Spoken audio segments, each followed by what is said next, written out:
Hi everybody, welcome back to my channel. I'm Yesha if you're new here, and today I wanted to talk about what to look for in programs as you start to research where you want to apply for radiology residency.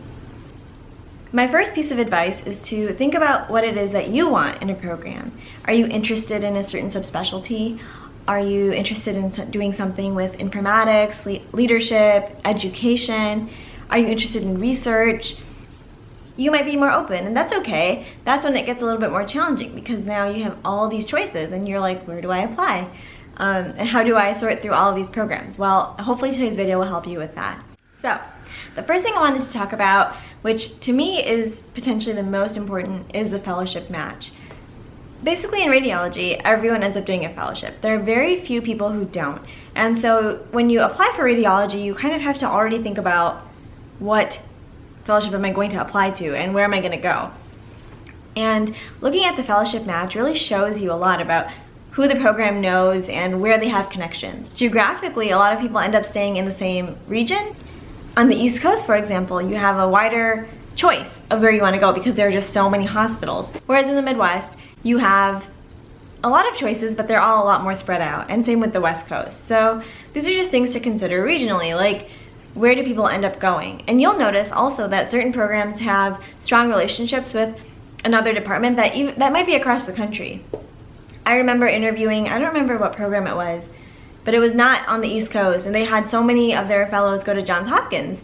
And it's like kind of random because it was so far away, but you just have to realize that like one graduate might have gone there and started their career there, and now they really like getting people from the same place. So look for connections, look for where a lot of the fellowship, where all of the residents go, and that will probably give you a good idea about like where you will end up being as a fellow. The next thing that I suggest that you look at are away rotation sites.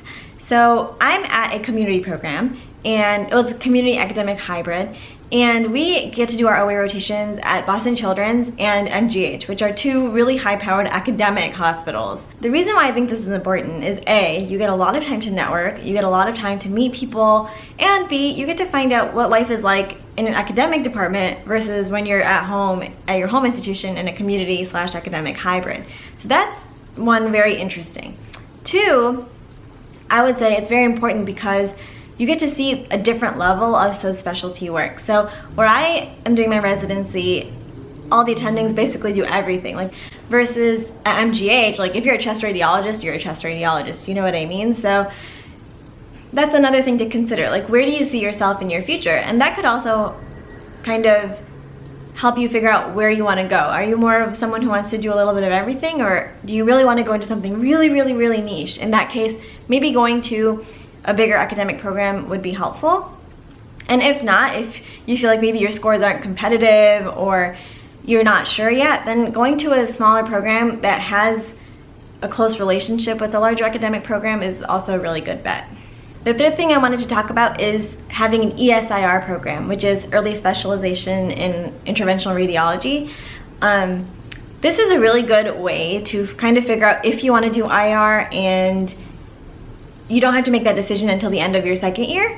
And so I would highly suggest looking at programs that have this pathway if you're even remotely interested in IR. I will say that a lot of people that think they're really gung-ho about IR end up not going into IR, and then people that don't want to go into IR sometimes end up going into it because they end up liking it a lot more. So something to think about is just having that option, and there are lists of programs available online which tell you which programs have an ESIR pathway. This will save you 1 year in the long run because instead of doing a 2-year independent residency after your 4 years of diagnostic radiology, that just becomes a 1-year program. So if you're interested in IR, or even if you're not, I would suggest at least taking a look at which programs you're applying to that have an ESIR pathway.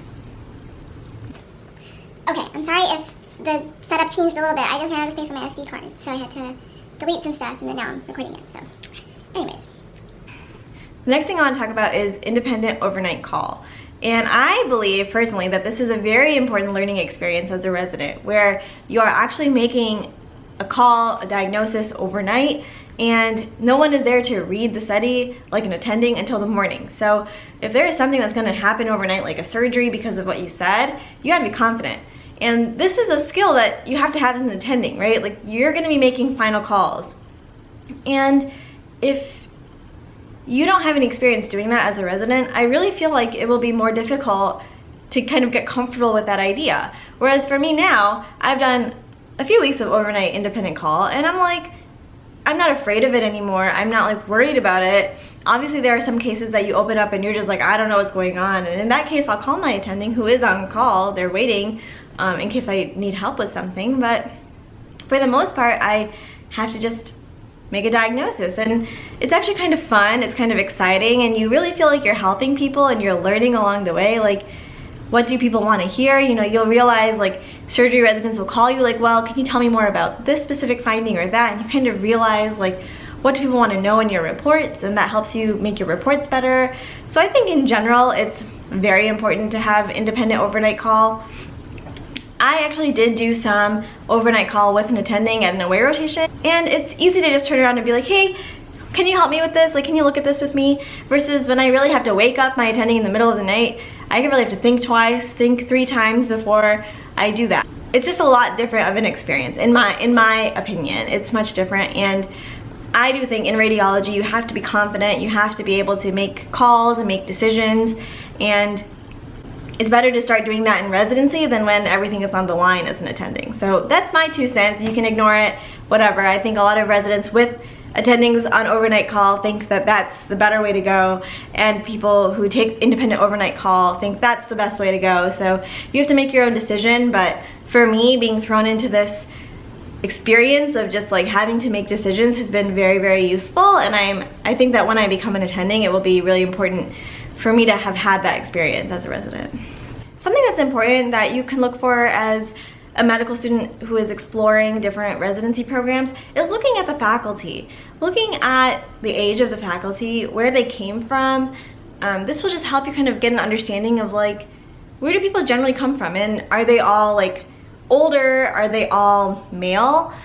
These are things just to think about, like what kind of program do you see yourself in?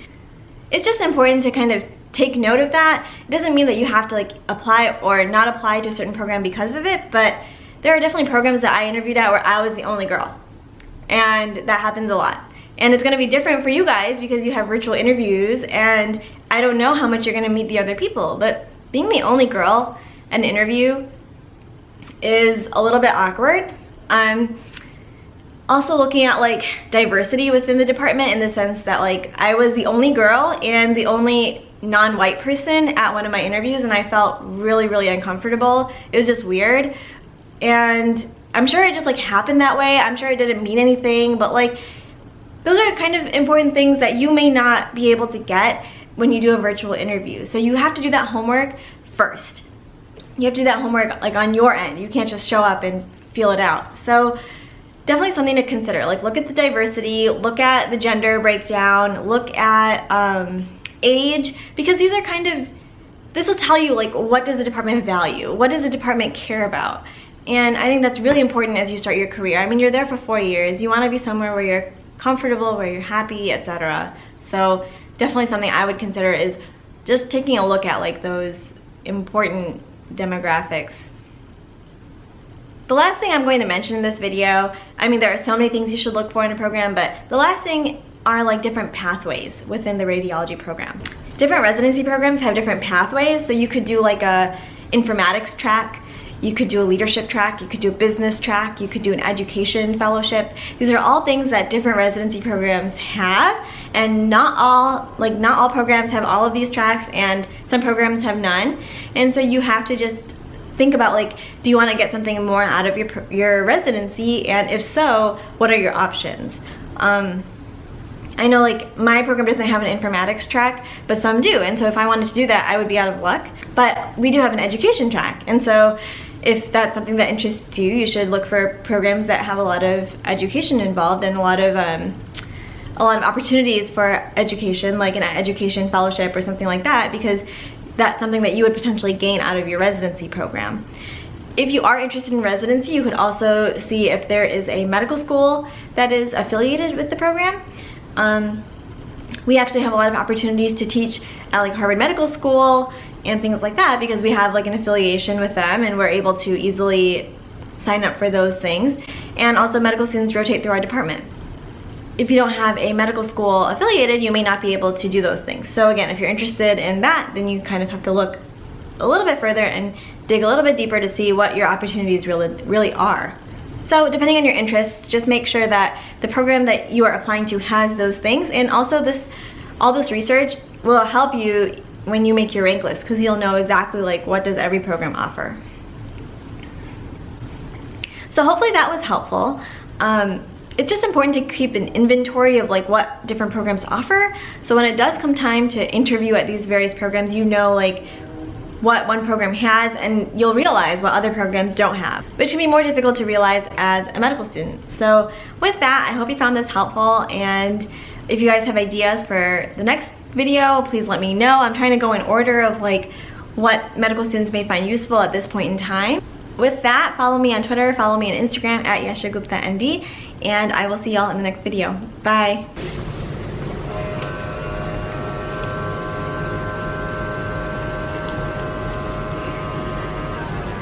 Waiting for my refrigerator to stop making noise.